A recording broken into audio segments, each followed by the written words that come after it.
planejamento escolar. Será que existe algo mais complexo? Bem-vindo ao canal Aloxi, eu sou Silvana Barbosa. Pensar planejamento.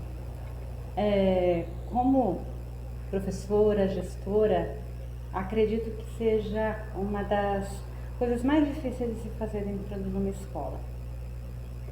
E por ser tão difícil, muitas vezes a ação se torna simplista e você faz um planejamento que não atende às necessidades nem da escola, é simplesmente um planejamento para ficar no papel.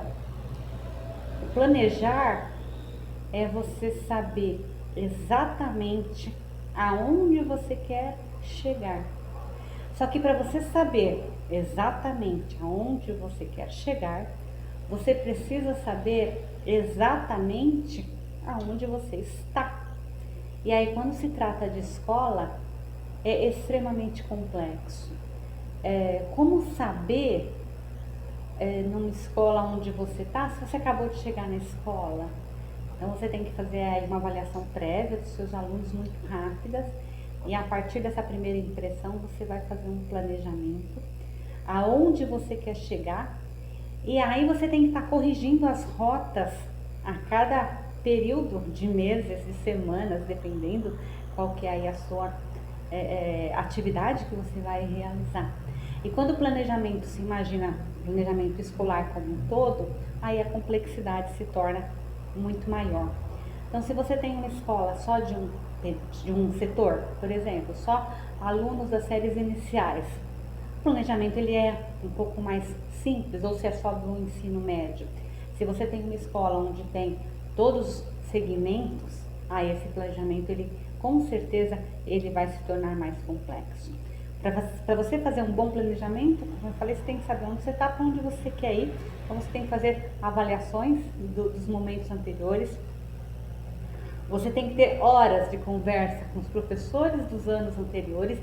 Isso nem sempre acontece, porque esses professores nem sempre se encontram.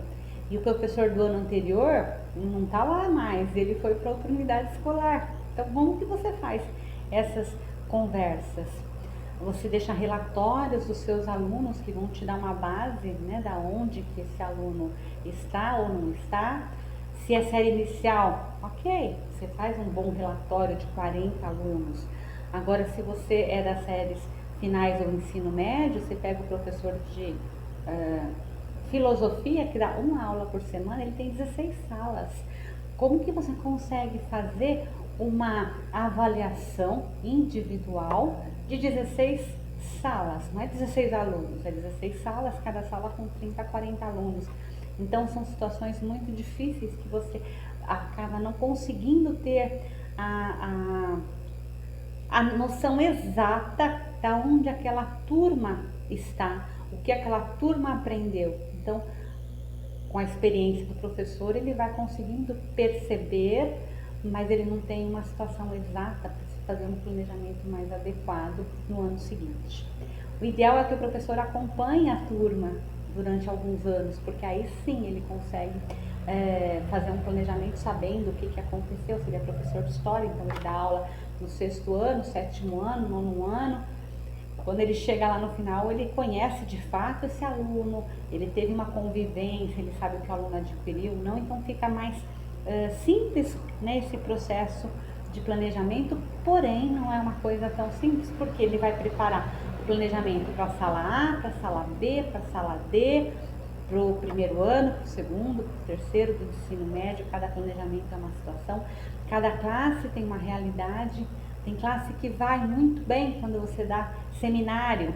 Tem classe que se você der seminário a coisa não anda, né? Eles não progridem, eles não avançam.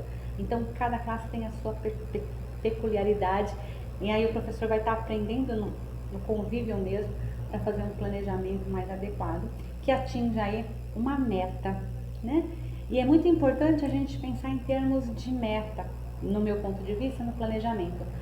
Não que a meta seja mais importante, não é isso. A gente tem que ter muito cuidado quando fala de metas, muito mesmo. Mas se você tem uma meta, você tem alguma forma de medir, não, então o aluno atingiu aquilo. E não necessariamente em notas, né? Dependendo qual que é a disciplina, se eu dou aula de, sei lá, sociologia, eu posso fazer uma meta, quais são os alunos que têm maior percepção dos problemas sociais.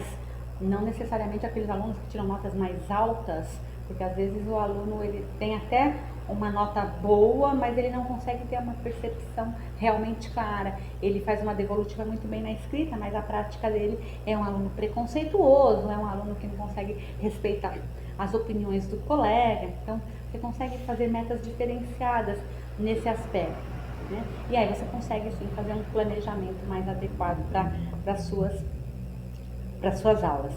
Então, eu penso assim, planejamento de uma escola, você faz o planejamento junto, né? Tanto é que quase todas as escolas, imagino que todas têm alguns dias de planejamento no início do ano, e no meio do ano elas fazem um replanejamento, e no final do ano elas fazem uma avaliação. Então essa lógica, a maioria das escolas brasileiras elas têm, né?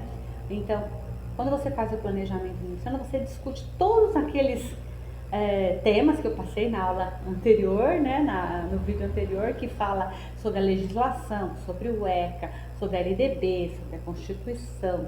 Então, depois que você conseguiu dominar toda a legislação, você conseguiu discutir, você fez o PPP, você conhece exatamente aonde a escola vai, aonde a escola vai chegar, então você construiu coletivamente um ideal, a escola ideal. Como que vocês querem que aquela escola termine no final do ano, né? E aí ela termina no final do ano assim, no ano seguinte assim, então dali a 3 anos ela atingiu um determinado patamar. Então todos têm essa imagem, né, de que escola quer ser construída, tá? Aí cada professor vai pegar uma parte daquela imagem para colocá-la em prática. E aí quando a gente chegar no final do ano, a gente vai pegar esses recortes de cada classe, porque aí é por classe mesmo, colocar tudo junto e observar se a gente construiu um Frankenstein ou se a gente construiu uma escola, talvez muito mais bonita do que aquela que a gente planejou, ou com muitas dificuldades a gente não conseguiu, né? A parte aqui de baixo ficou capenga, não construiu, né? Aqui em cima não conseguiu terminar, ficou vários vácuos, ou não, a gente conseguiu construir uma escola realmente onde tudo que se imaginou se fez. Os alunos atingiram aquele patamar, os professores deram conta dos conteúdos, foram construídos os passeios que nós tínhamos determinados que íamos fazer. Nós conseguimos fazer com que as reformas necessárias para o banheiro ou para a quadra, enfim, para onde tinha necessidade, foi feita. Então, dentro desse planejamento, você tem que pensar a escola como um todo, né? Você planeja a sala de aula, que aí é o planejamento do professor, você planeja as questões de secretaria, que são as pessoas da secretaria que vão estar planejando também, porque eles também fazem o planejamento deles. Tem escolas que são extremamente burocráticas, então provavelmente essa escola não faz um planejamento para facilitar como que os papéis circulam naquela escola. Tem escola que os papéis circulam de forma tão tranquila, tão simples e tão fácil. Então, provavelmente alguém, né, algum grupo de pessoas parou durante algumas horas e começou a observar qual que é o trâmite da secretaria para fazer com que as coisas sejam menos burocráticas, como que o atendimento aos pais fosse mais simples, mais fácil, mais acessível. Isso também faz parte do planejamento, né? Se define que estamos com um problema na sala X, que está com um problema no ventilador. Aliás, ventilador é um problema sério, né? Acho que toda escola que tem ventilador tem problema. Então, como que vai se resolver? Tem verba? Veio verba? Não veio verba? A gente vai ter que fazer uma festa para poder conseguir recursos próprios. A comunidade é muito carente, mas a gente pode estar procurando doação. Quem vai atrás dessa doação? Quem pode ajudar? Quem não pode? Tudo isso é no planejamento que é construído. E quanto mais aberto esse planejamento for, quanto mais pessoas estiverem participando desse planejamento, mais fácil fica. Eu já tive experiência de fazer planejamento com os pais. Algumas deram muito certo, outras nem tanto, mas as que deram certo, você consegue perceber, os pais trazem ideias e trazem pessoas para participar. Então, às vezes, o pai tem alguma ideia que fala, olha, tal pessoa pode doar determinada coisa, basta que a gente faça um ofício e vá lá pedir.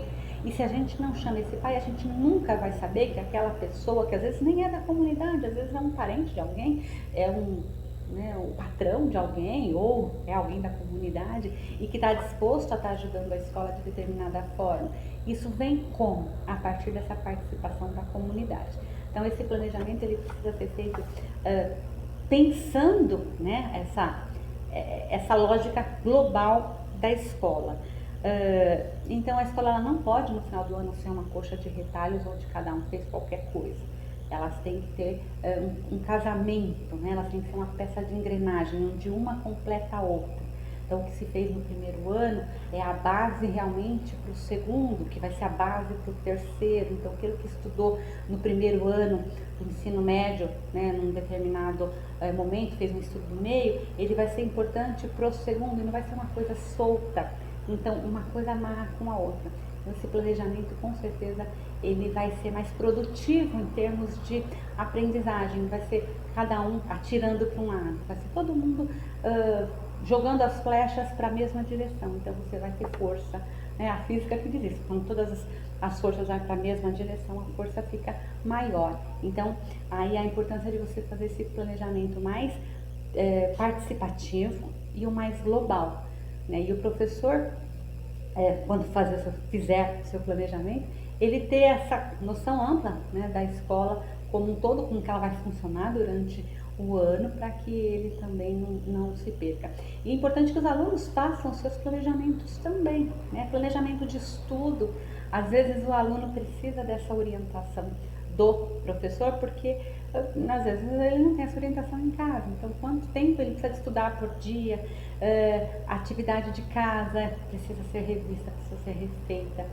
Como que o aluno pode estar se organizando, como que ele se organiza, como ele organiza esse material. Então, tem algumas coisas em termos de planejamento individual que o professor pode estar pensando sim em fazer com a classe e fazer trocas de experiência, né? Talvez fazer um círculo, fazer uma roda de conversa, como que os alunos organizam para estudar. Então, cada um falar como que faz para estudar.